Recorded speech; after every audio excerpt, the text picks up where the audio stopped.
do you like eating out? I love eating out. I love to eat out at different restaurants with a wide variety of house specials. Listen to the melodious music while enjoy the lovely atmosphere. It feels great. Here's another one of those generic answers that take up some time but don't actually really say anything. As for the grammar, they say here, I love to eat out. And then this listen is continued from the love. So I love to eat out, I love to listen. But then this while, it should be while enjoying the lovely atmosphere. What kinds of food do you like?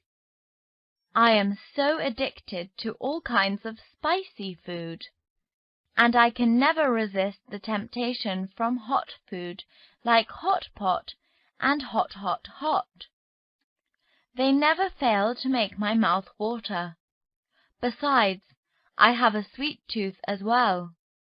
I am a chocolate addict, and eating it can always put me into a good mood. It works like magic. And I am a big fan of steak as well. I am so in love with a medium well steak. Hope it won't make you think I am a carnivore. Now, I'm guessing that last bit about being a carnivore was a joke. But let's look at what she said here. I'm so in love with the medium well steak. I'm pretty sure she doesn't actually mean that she's in love with steak, because that would be bizarre. There's a difference between loving something and being in love with something. Big difference. And this medium well steak, it should be medium well done steak. And also there should be no the, because we're talking about steak in general, not a specific piece of steak. What kind of food is popular in China? Now, I mentioned this before, but the part 1 questions are never country specific, because these questions are delivered all over the world where the IELTS test is done, and it's exactly the same question. In part 3, yes, you will hear the examiner using the name of your country, because they're allowed to paraphrase. But in part 1, there's no paraphrasing, so you're never going to hear the name of any country in part 1. It depends on which part of China we are talking about here. Say, if it is in the northern part of China, people prefer food made of flour. However, people who are living in the southern part of China love food made of rice. How about some examples of what kinds of food these people like, just to develop the topic a little bit better? I do like the idea that she divided her answer into regions, or people living in different regions. That was pretty good, but like, what do they eat actually? Now, just the grammar, people who are living in the southern part of China, why is this in the present continuous tense? Because if you're saying people are doing something, it sounds like it's temporary. But if people live somewhere, it's permanent. So people who live, not people who are living. Like, for example, if you have a sentence such as, I am studying science or whatever at university. Well, we say I am studying because after 4 years, you're no longer going to be studying. So it's not something that is permanently true. How do you usually choose a restaurant? Off the top of my head, the flavor always comes first. I am a big fan of spicy food, so I prefer those restaurants specialized in hot food. Another factor is the price. I am only a student, so I am in no position to splash out on haute cuisine. Last but not least, service is quite important as well. A good service can always put me into a good mood. All right, so here she says, so I prefer those restaurants specialized in hot food. Now, we either need a participial phrase, so you could say, I love those restaurants specializing in hot food, or we need a relative pronoun. I prefer those restaurants which specialize in hot food. And then haute cuisine, I'm not familiar with this cuisine. I'm not going to say she's wrong, but I don't know what that is. I Googled it, I couldn't find anything. And then here at the end, a good service can always put me in a good mood. Service is not a countable noun, so we don't need a there.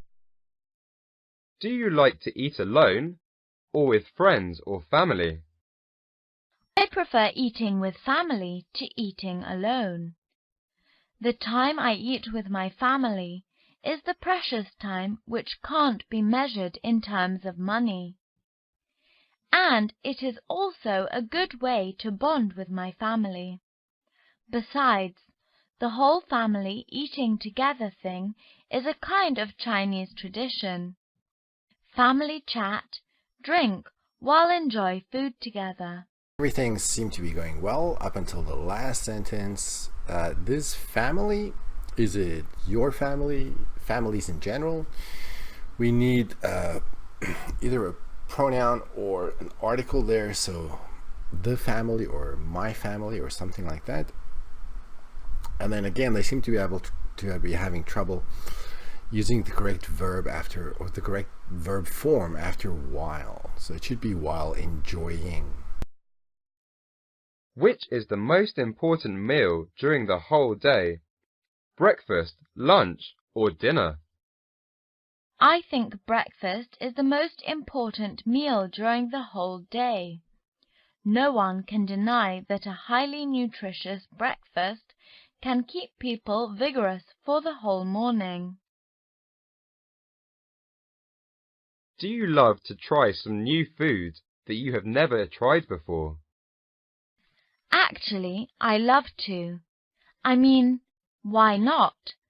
If I don't try the new food, I would never know what it tastes like. It is just like you don't try, you don't know. And the bottom line is that what could it hurt anyway? So I would love to take a chance. The response could really be fleshed out a little bit better with some examples, maybe, just to exemplify it a little bit better.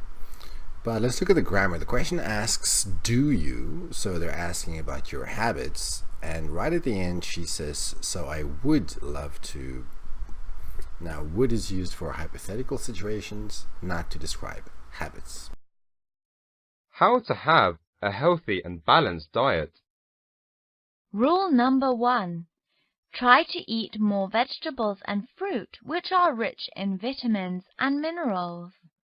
Besides, try to have a calorie-controlled diet. Once you take in too many calories, you will have to work out to burn them off. Always say no to junk food, and bear in mind that there is a fine line between be on a diet and be on a crash diet. A crash diet can kill people. The worst thing about this is the question. How to is not used in a question form like this. And actually in this response, there's some pretty good vocabulary that she used.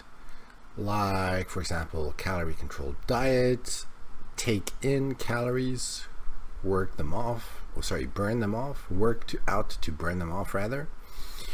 There's a fine line. She used the term crash diet. These are all really good phrases to be using. Just one thing, there's a fine line between be on a diet and be on a crash diet. This be, actually both of them, should be being.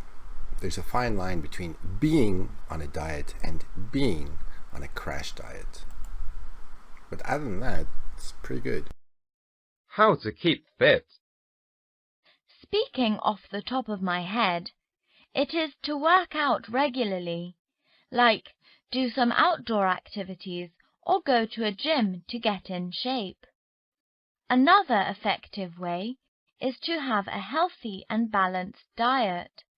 Try to eat more fruit and vegetables which are rich in vitamins and minerals. Laxatives and liposuction might work as well, but don't take that chance. It is definitely not worth it. This is another one of those how-to questions.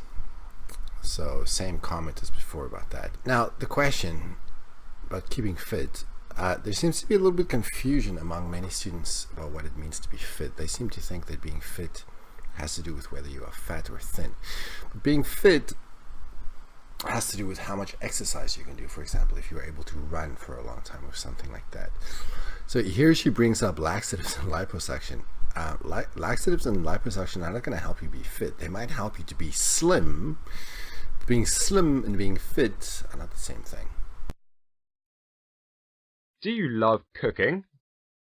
Yeah, I have a certain fascination for cooking. I can always get a great sense of satisfaction and achievement from the yummy dishes I cook. And believe it or not, I think cooking can help me unwind, take my mind off the stressful study, and spice up my life.